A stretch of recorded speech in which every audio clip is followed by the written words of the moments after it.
L cut J cut இந்த 2 கட்டுமே சோட்டா பீம்ல வர டோலு போலு மாதிரி.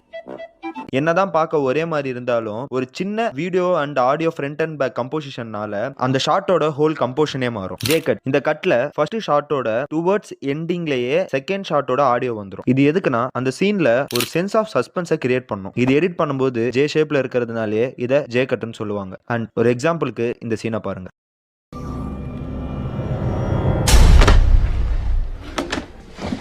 அண்ட் எல் கட் இந்த கட்டும் சேம் ஜே கட் மாதிரி தான். ஆனா இந்த கட்ல ஃபர்ஸ்ட் ஷாட் முடிஞ்சு செகண்ட் ஷாட் கண்டினியூ ஆகும்போது ஃபர்ஸ்ட் ஷாட்டோட ஆடியோ செகண்ட் ஷாட்லயும் டிராவல் ஆகும். பிகாஸ் இந்த கட்டை ஒரு சீன்ல யூஸ் பண்ணா அந்த சீன்ல எமோஷனல் டெப்த் இருக்கிறதுக்காக இந்த கட்டை யூஸ் பண்ணுவாங்க. அண்ட் இது எடிட்டிங்ல எல் ஷேப்ல இருக்கிறதுனாலே இதை எல் கட்னு சொல்லுவாங்க. ஒரு எக்ஸாம்பிளுக்கு இந்த சீனை பாருங்க. ப்ரீவியஸ் வீடியோல மேட்ச் கட்டை பத்தி பார்த்தோம். இப்போ ஜே அண்ட் எல் கட்டை பத்தி பேசியிருந்தோம். இதே மாதிரி நிறைய கட்ஸ் இருக்கு. அதை நான் ஃபர்தர் வீடியோஸ்ல உங்களுக்கு சொல்றேன். இந்த மாதிரி நல்ல கண்டென்ட்காக என்ன ஃபாலோ பண்ணி